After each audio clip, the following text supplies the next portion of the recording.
contamination of the control group, which would be fellow nurses watching the intervention group get the intervention. Right. So then I thought, well, maybe I should do a pre-test, post-test, but that's still going to cause contamination if we're doing, so it would be support groups on a weekly basis to discuss the intervention. And so when I went back and looked at some of the quasi-experimental studies, they went ahead and just did the intervention, even though there were other post-test. Yeah. So I don't know which way is best to go with that.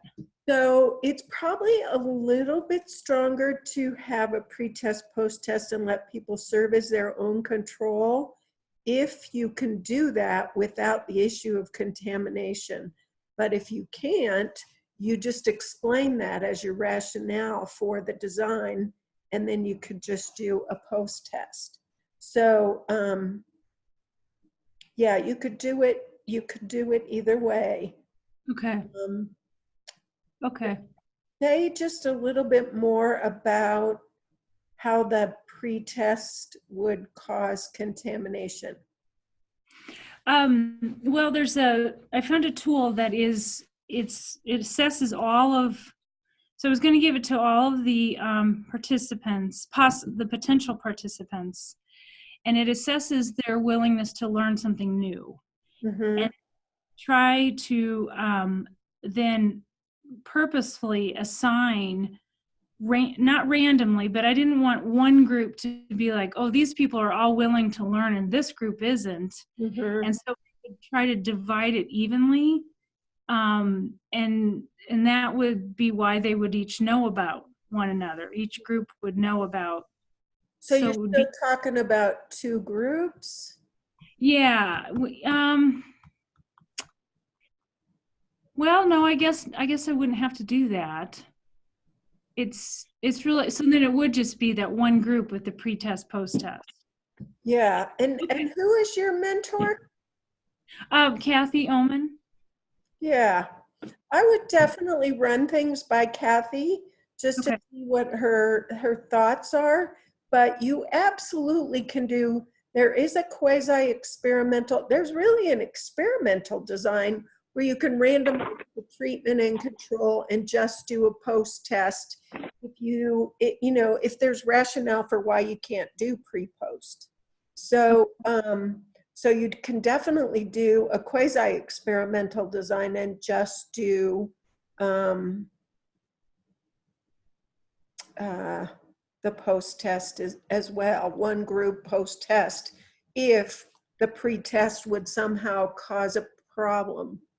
But you can do a one group pre-post if that's feasible as well. It's just, it's quasi-experimental if it doesn't have a control and but, yeah, just run it by Kathy to see what's the strongest approach from her perspective, and then you can write it up.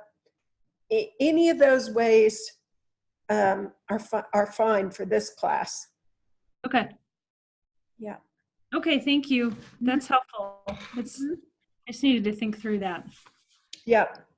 Because I'm kind of making up the quantitative part. Yeah. Yep. No, don't go there. Yeah. So for this, I'm kind of making that up. Yeah. Okay. Yeah, you can, as long as your method and your analysis and your question all kind of fit together. Yeah, there's no, in the real world of like, what's the strongest design? It's your randomized controlled trial. But, 90% of the time that's not feasible. So we do the best we can. Okay. And for you guys doing the QI stuff, that's not the direction you want to go at all. So you'll just pull up those Squire guidelines, meet with your mentors, and come up with the approach they want you to use. But an RCT is, yeah, not usually a quality improvement project at all. Almost all. Yeah, I spent about, oh, sorry, go ahead. I was just going to say, almost always you're not going to have a control. I mean, occasionally you will, but you got to think of the cost and the feasibility and the purpose. And the purpose for you guys is not statistically significant findings, but am I seeing improvement in my setting? So, yeah. So we've jumped in ahead of time to talking about questions about the paper, but we probably should make sure nobody online has questions about the outline. And these, you know, it's all kind of overlapped, but, and I think most of you were on last week, so we kind of talked about the outline. You're going to give me as much as you want feedback on. So the more you give me, the more I can give you feedback on. It doesn't need to be complete sentences. They can just be bulleted, and the outline can be as brief or as extensive as you want to give me, but I can't give you feedback if you don't give me very much. And the point of this whole exercise is to give you as much help on the final paper as I can.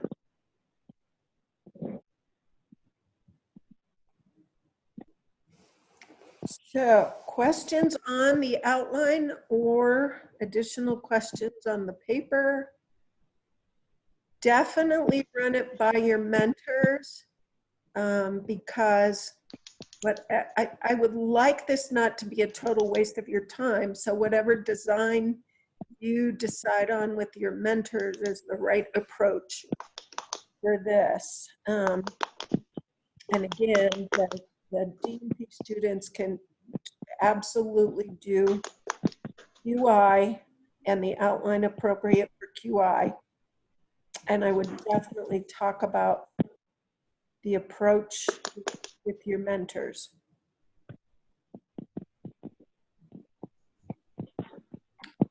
So, questions? Color dates too, just to remember. Outlines are due tonight, you already know that.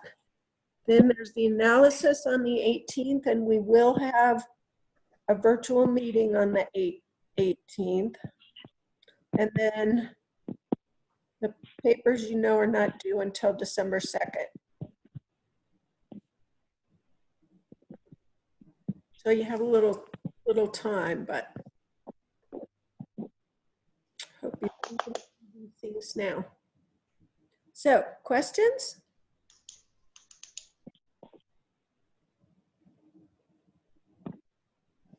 You want to switch? For the outline or for anything? For anything. Ah, I have questions on anything. All right. What are we shifting to? Can we talk about the next assignment that's due, or data analysis assignment number 2? Yep. Oops, I forgot to Okay. share screen. I got that pulled up. Right here. So it's week 12, comparing means ANOVA. And just like the other ones, if you work through these first and then go to the assignment, there's the assignment. It links to the other assignment page. There's the data set. And then there's the how-to recode the variables, and how to do the one-way ANOVA. So these are PowerPoints that are gonna, voice PowerPoints that are gonna walk you through, give you the content, walk you through, and then this is the kind of recipe step by step. And I think the challenges with the meta-analysis is somewhere along the line I didn't make it clear that the codes were already in the Excel spreadsheet. but the codes, you need to do the analysis just as it is depicted in the video Okay. for this one. So couple questions. Mhm. Just first, the one-way ANOVA test PDF that you got on the bottom there is blinded to us. It's not turned on. I don't know if it's relevant for us. Well, you don't need it, but the PhD students can't do it if they can't see it. There Okay. we go. And then your example in the very first part of the module,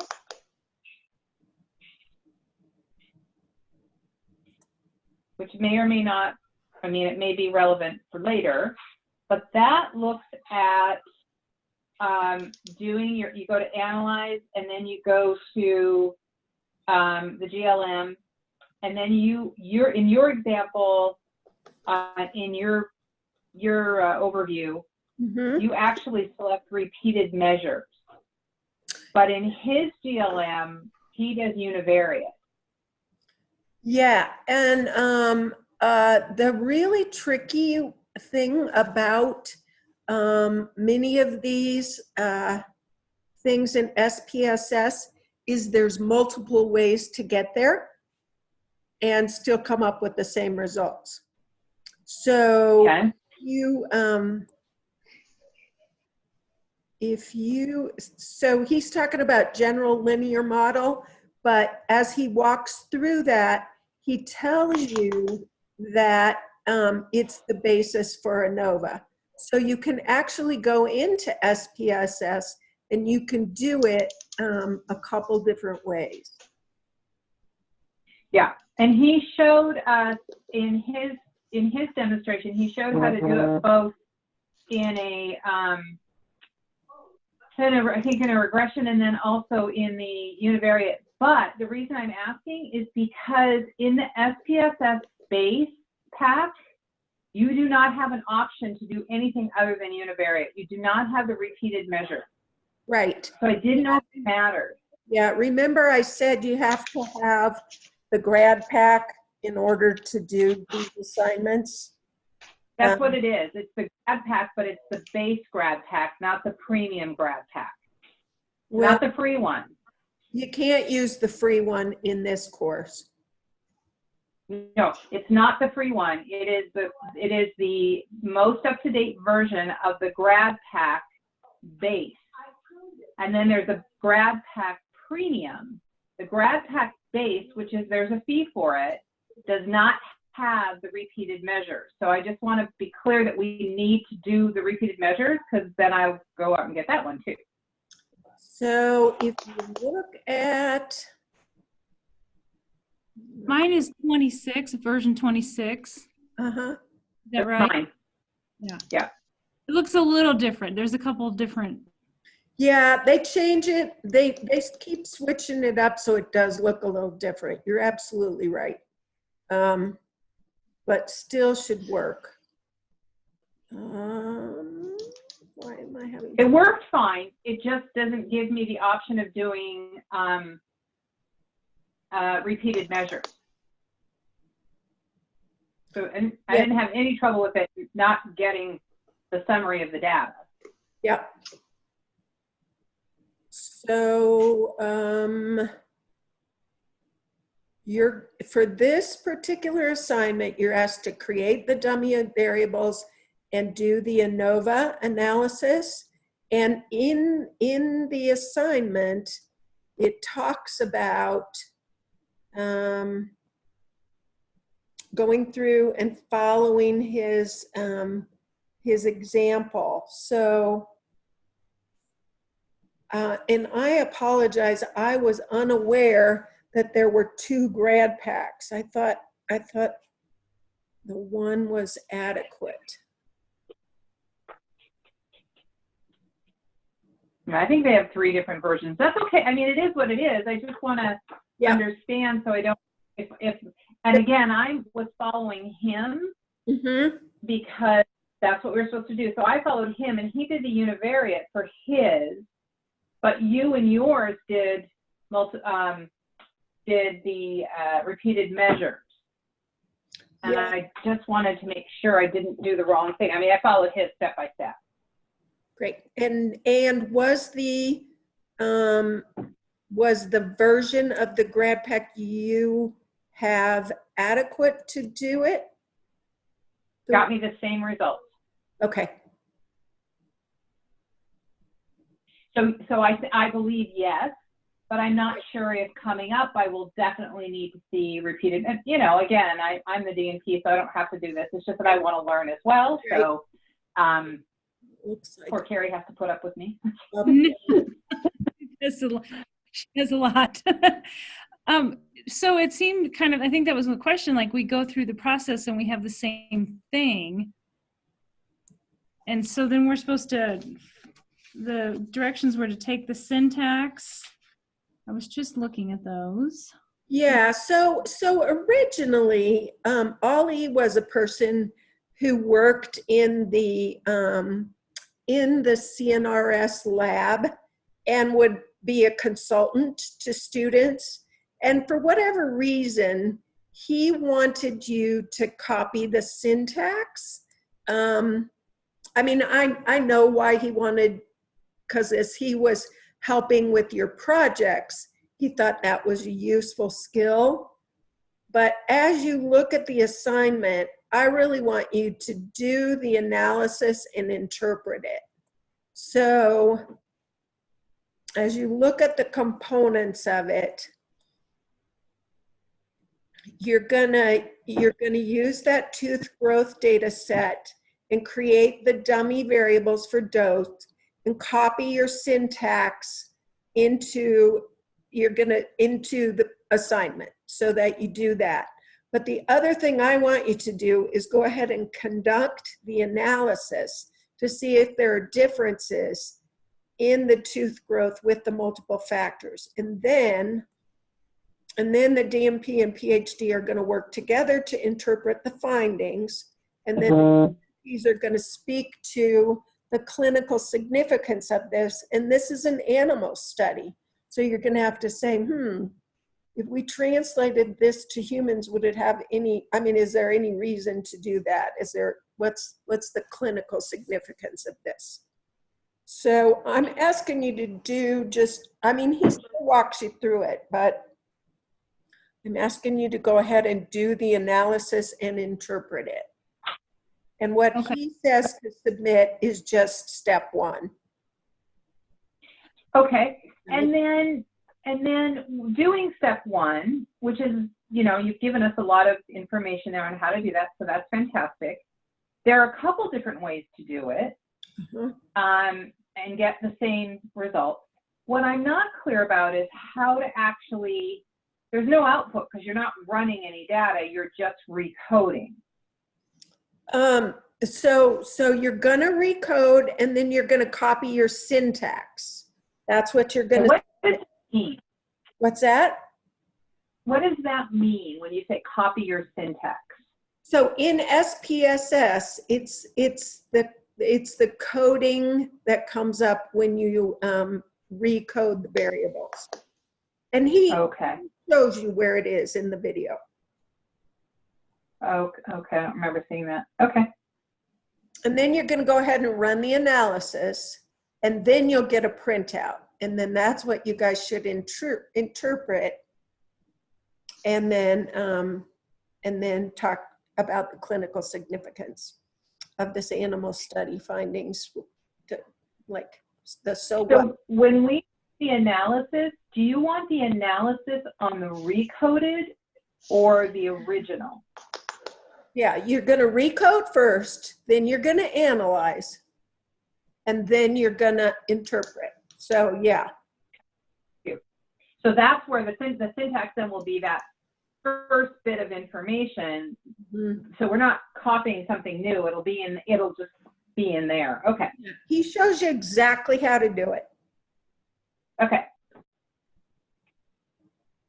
So I have a dummy question about a dummy variable.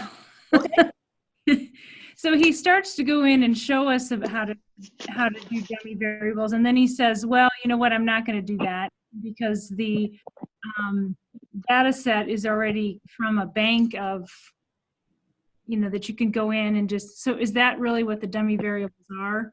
Is what he already gives us? When you click on, let me see.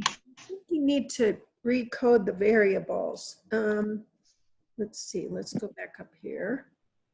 When you go to truthgrowth.sav, that populates the, That's the data. okay. And then we go down and read how to recode. Okay. Yeah. Okay.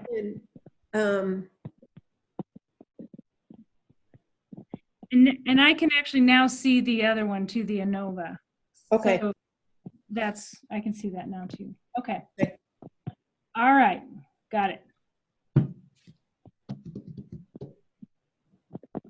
Other questions about this? Let's see, let's go back to the modules.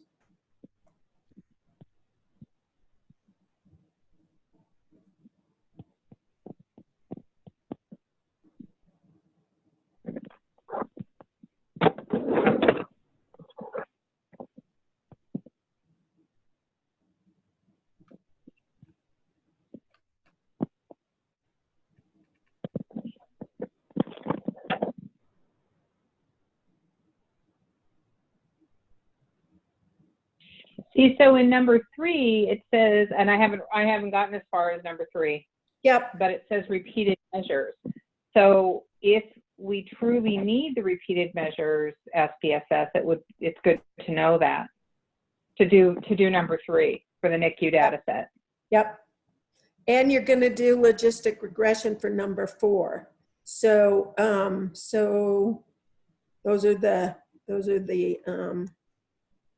components that you need the version of SPSS to do. Okay. This one's logistic regression. So yeah, they keep switching up the software packages. And I guess I didn't know there were multiple ones called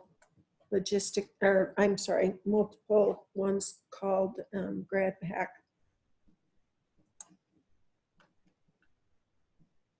That's okay. It's not a big deal. It's just, I want to make sure.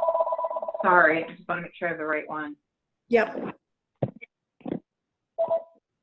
I knew the free version wasn't going to cut it, but I didn't know there were ones that you purchased now that wouldn't have the right stuff.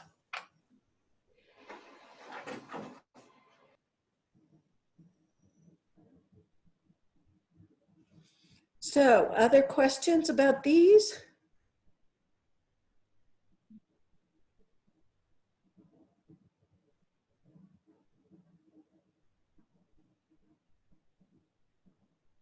Questions about the paper? Questions about anything?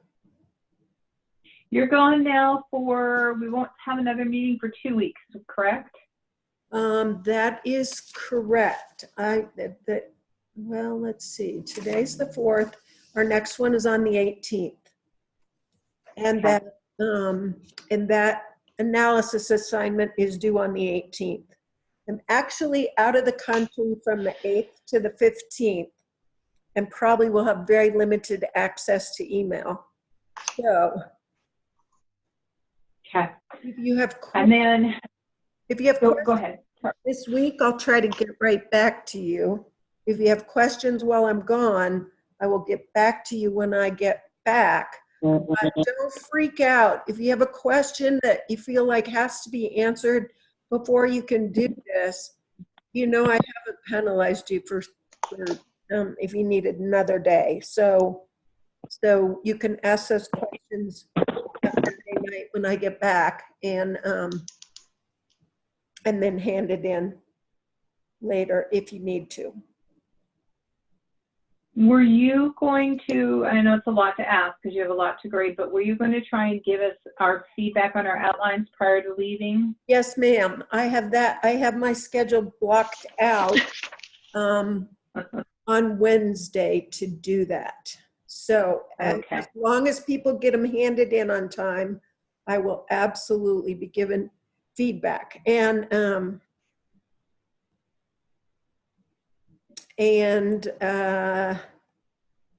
I think I said this already last time, but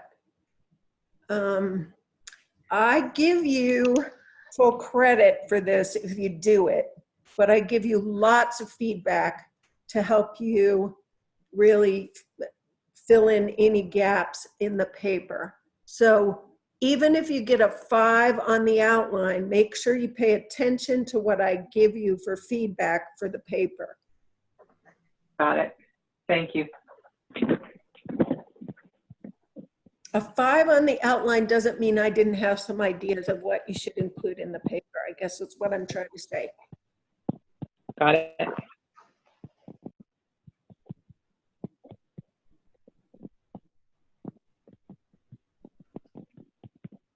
What other questions do you have?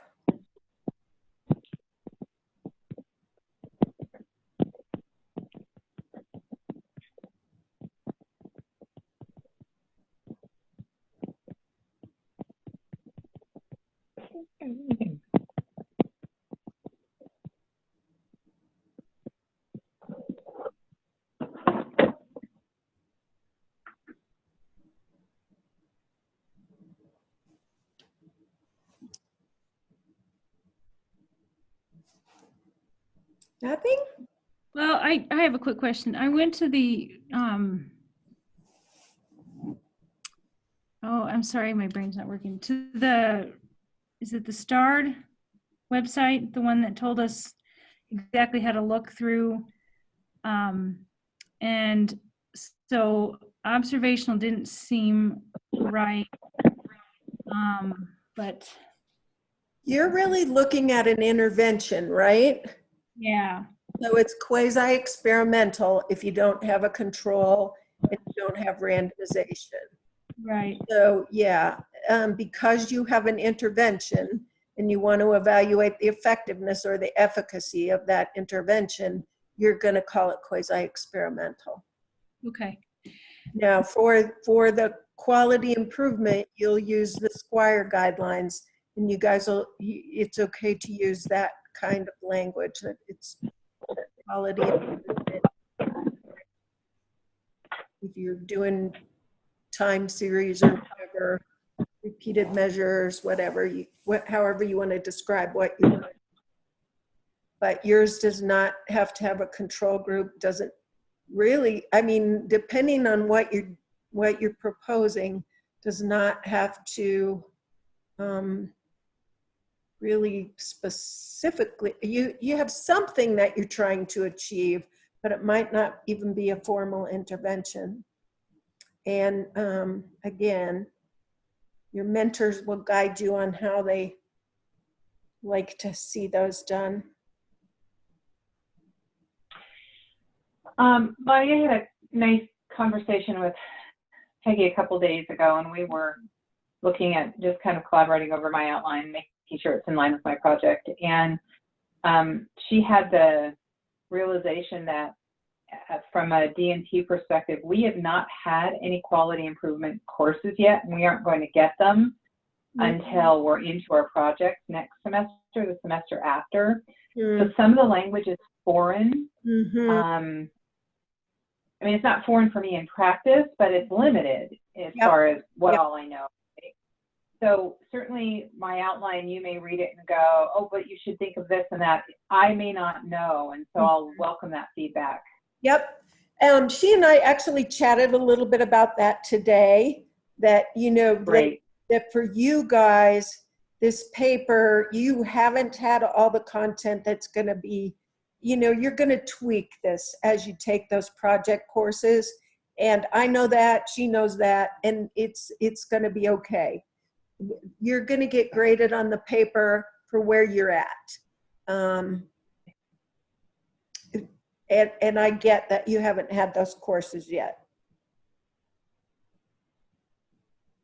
And that's, you know, that's the reason we'll put the, feedback into the outline so that you can say, you know, I can say, I'm going to be looking for this in the paper, and you can add it.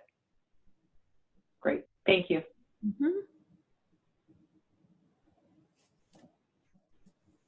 But yeah, but I get that it's two, you know, we really, these are two really different papers. The outcomes are very different for the two groups.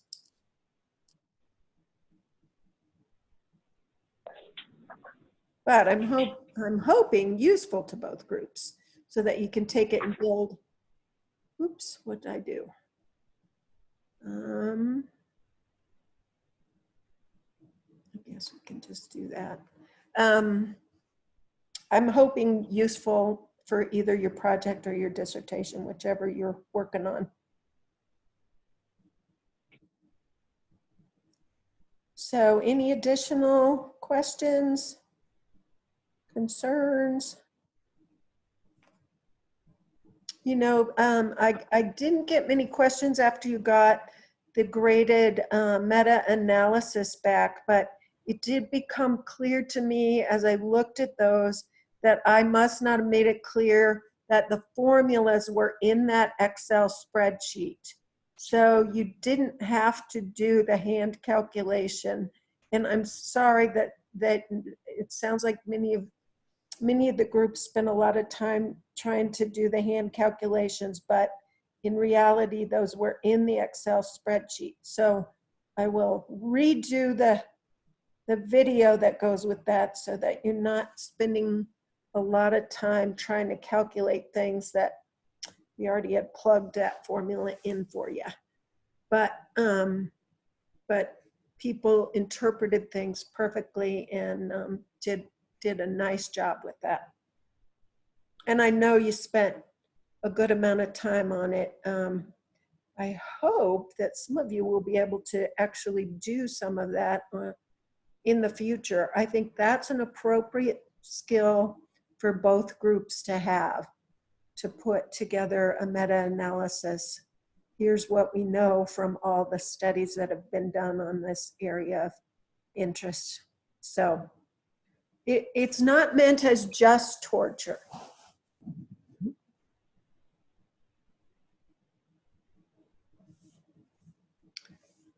Any other questions, concerns?